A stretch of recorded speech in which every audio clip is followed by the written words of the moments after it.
अब तक का सबसे बड़ा महाकुंभ होने वाला है 2025 का कुंभ। इस कुंभ मेले का आयोजन 4000 हेक्टेयर में किया जाएगा। केवल पानी की सुविधा में 40 करोड़ रुपए खर्च किए गए हैं, जो 1249 किलोमीटर लंबी पाइपलाइन में 25 सेक्टरों में स्थापित की गई है।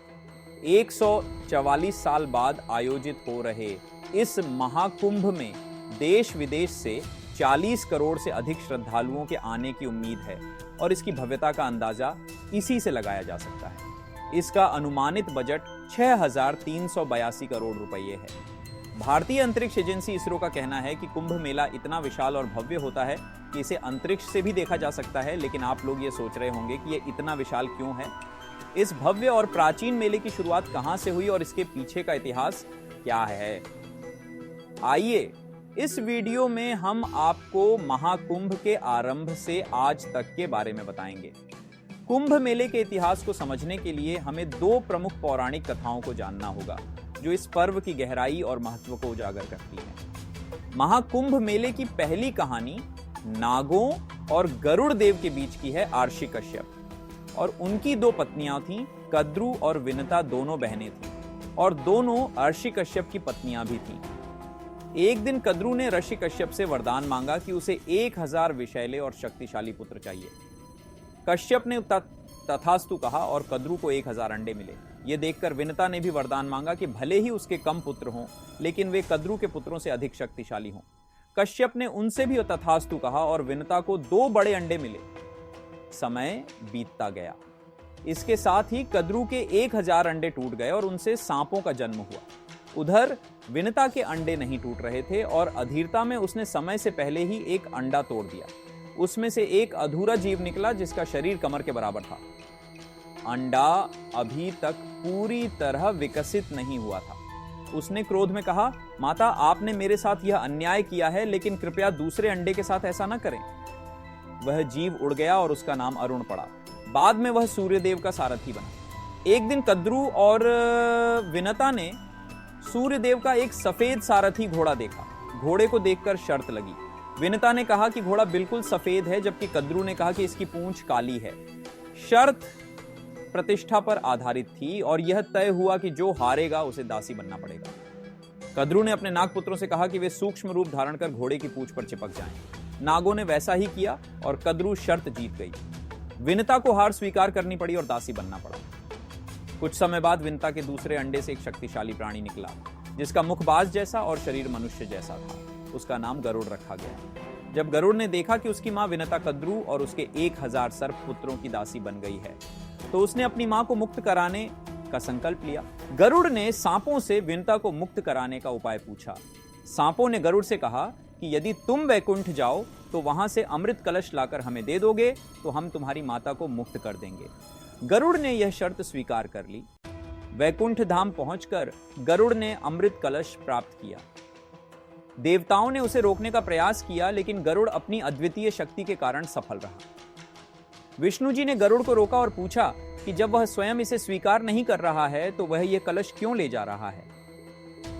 गरुड़ ने अपनी माता को मुक्त कराने की व्यथा सुनाई। विष्णु जी ने गरुड़ से कहा, यदि मैं तुम्हें यह कलश लेने की अनुमति दे दूं तो क्या होगा?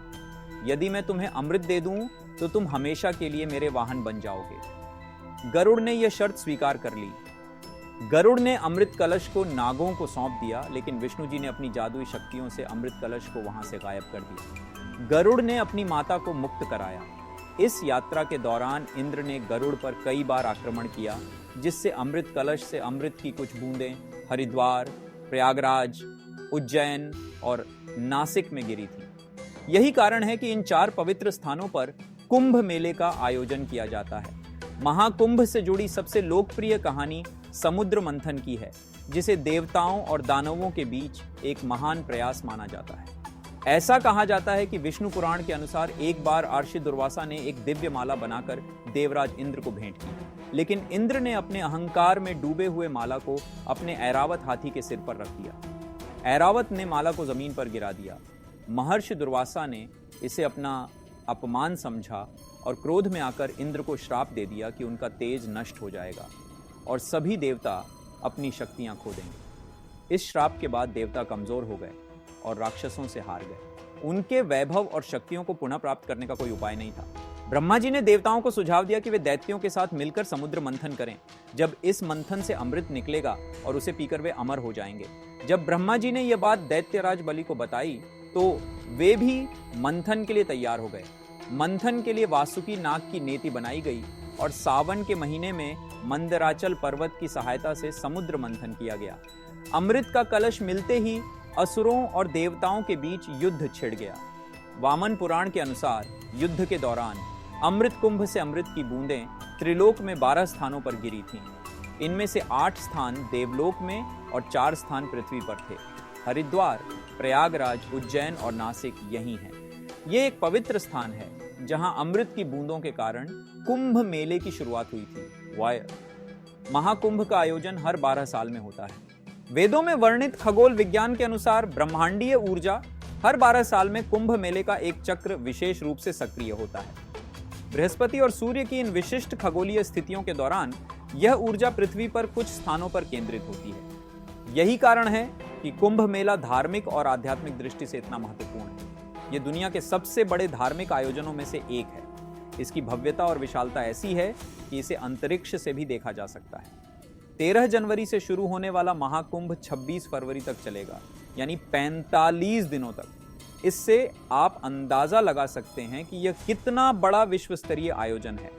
आपको इस आयोजन का हिस्सा जरूर बनना चाहिए। आपको एक बार महाकुंभ जरूर आना चाहिए। यहां आपको एक अलग ही दिव्य ऊर्जा का एहसास होगा।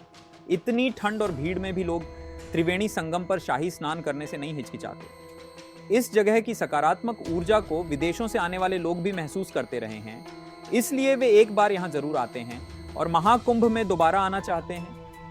अगर आपको हमारा वीडियो पसंद आया तो कमेंट में हर हर महादेव जरूर लिखें, इसे लाइक करें और अपने दोस्तों और परिवार के साथ शेयर करें। और हाँ, चैनल को सब्सक्राइब करना ना भूलें। हर हर महादेव।